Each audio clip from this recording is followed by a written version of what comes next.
చర్యను తీవ్రంగా ఖండించిన భారత విదేశాంగ శాఖ. ఈ బద్మాషి గాడు అదే ఈడు ఏదో ఒకటి కెలిగించుకోవాలంటే పక్కనతో వీళ్ళకు చిన్నగా పంచాయతీ పెట్టాలని ఆడుకొంత ఉసిగొల్పిండు ఈ పాకిస్తాన్ వాళ్ళకు పోతపాలు పూసి. అరుణాచల్ ప్రదేశ్లోని కొన్ని ప్రాంతాలకు చైనా ఏకపక్షంగా కొత్త పేర్లు పెట్టడాన్ని భారత్ తీవ్రంగా ఖండించింది. ఇటువంటి సృజనాత్మక చర్యల ద్వారా క్షేత్రస్థాయి వాస్తవాలను మార్చలేరని, అరుణాచల్ ప్రదేశ్ ఎప్పటికీ భారతదేశంలో అంతర్భాగమేనని విదేశాంగ మంత్రిత్వ శాఖ స్పష్టం చేసింది. చైనా ప్రభుత్వం అరుణాచల్ ప్రదేశ్లోని కొన్ని ప్రదేశాల పేర్లను మార్చినట్లుగా వచ్చిన వార్తలపై భారత విదేశాంగ మంత్రిత్వ శాఖ అధికార ప్రతినిధి స్పందించారు. చైనా చేపట్టిన ఈ చర్యను పూర్తిగా తిరస్కరిస్తున్నట్లు ప్రకటించారు. కొత్త పేర్లను సృష్టించినంత మాత్రాన క్షేత్రస్థాయి వాస్తవాలు మారిపోవని మా ప్రభుత్వం గట్టిగా విశ్వసిస్తుంది అని వ్యాఖ్యానించారు.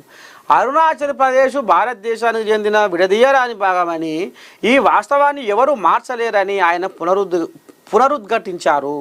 చైనా ఇలాంటి ప్రయత్నాలు చేయడం ఇదే మొదటిసారి కాదని, గతంలో కూడా ఇలాంటి నిరాధారమైన వాదనలు చేసిందని, వాటిని కూడా భారత్ తిరస్కరించిందని ఆయన గుర్తు చేశారు.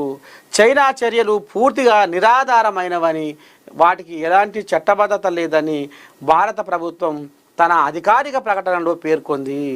భారతదేశ సార్వభౌమాధికారం, ప్రాదేశిక సమగ్రత విషయంలో తమ వైఖరి చాలా దృఢంగా ఉందని, దానిని కాపాడుకోవడానికి కట్టుబడి ఉన్నామని విదేశాంగ శాఖ ఈ సందర్భంగా మరోసారి స్పష్టం చేసింది. ఈ అంశంపై తదుపరి పరిణామాలను నిశ్చితంగా గమనిస్తున్నట్లు అధికారులు తెలిపారు. మొత్తానికి చైనాకు వార్నింగ్ ఇచ్చినామని చెప్తుర్రు. ఇక మరి చైనా వాడు గోడ మీద పీలి లెక్క వీడు ఎప్పటి నుంచో నాశపెట్టుకొని ఏం చేయాలనో అది చేయాలి, ఎట్లా చేయాలనో అది చేయాలని వాడు ఇప్పుడు పాకిస్తాన్కి ఉసిగొల్పి పోతపాలు పోసి వానికి నేర్పి గిట్ల చేయి గట్ల చేయి అని వానికి లాస్ట్కి ఏం చేసిరయా,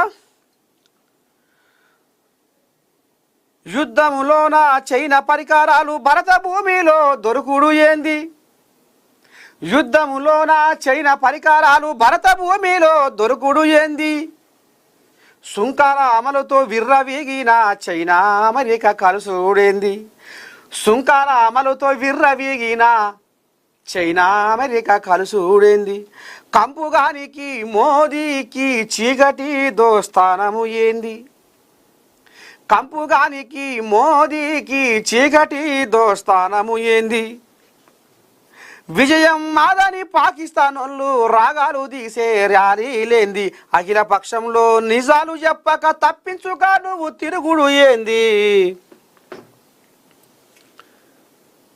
ఇంటి దేవుని పెట్టి బొలపెల్లి దేవునికి బోనం పెట్టినట్టు ఇప్పుడు ఇంటోడు ఈకతోని కొడుతుందంటే బయటోడు తోకతోని కొట్టే కాడికి వచ్చింది కథ. చైనా వాడు ఎప్పటి నుంచో ఎట్ట చేయాలి ఏం చేయాలని ఆడు కూడా మన దేశం మీద కన్ను వెక్కే. ఇప్పుడు మందిని చూడ ప్రపంచ దేశాలకు ఏం తెలిసింది, సుంకాల పేరుతోటి నువ్వు ఇంత అంటే నేను ఇంత అంటే నువ్వు అంత, ఐసికి తైసి అని ఇద్దరు పోటీ అమెరికా చైనా ఈడు పెంచగానే ఆడు పెంచిండు, ఆడు పెంచగానే ఈడు పెంచిండు, ఇక కథలు నడిపించారు. లాస్ట్కి వస్తారకల్లా మళ్ళీ ఇప్పుడు ట్రంప్ గాడు నేను ప్రపంచ దేశాలకు మొగోడినైనా, నేను పాకిస్తాను భారతదేశం యుద్ధాన్ని ఆపినా, ఒక్క ఫోన్ కారుతోటి నేను యుద్ధాన్ని ఆపిన మొగోడిని, ఏకైక మొగోడిని ఈ ప్రపంచానికి అని ఇప్పుడు వాడు చెప్పుకుంటుండు. ఇక మరి అందులో ఏమైందో ఏం కథ కానీ మళ్ళీ ఇప్పుడు ఇంట్లోనే నిన్న మొన్న సుంకాల అమలుతో విర్రవీగిన ఈ చైనా అమెరికా వాడు ఇప్పుడు మళ్ళీ రాసుకొని పూసుకొని తిరిగే కాడికి వచ్చింది కథ. ఈ చైనా వాడు మరి ఈ పాకిస్తానానికి ఈ భారతదేశాన్ని కథం పట్టియాలని ఈ చైనా వాడు పాకిస్తానానికి యుద్ధ పరికరాలు అవి ఇవి ఆడు సాగనంపిండు. అవి తీసుకొచ్చి మన మీద ప్రయోగిస్తే అసలు ఎవరు పంపించే ఏంది ఏం కథ అని ఆ తునకలైన ఆ పరికరాలు కనిపెడితే ఇది చైనా వానివి. ఇటువంటి కథలు లోపటంగా కథలు ఒకటి నడుస్తుంది, బయటంగా కథ ఒకటి నడుస్తుంది. మరి మోదీ ఎందుకు గ్రహిస్తలేడు, మోదీ ఏం చేస్తున్నట్టు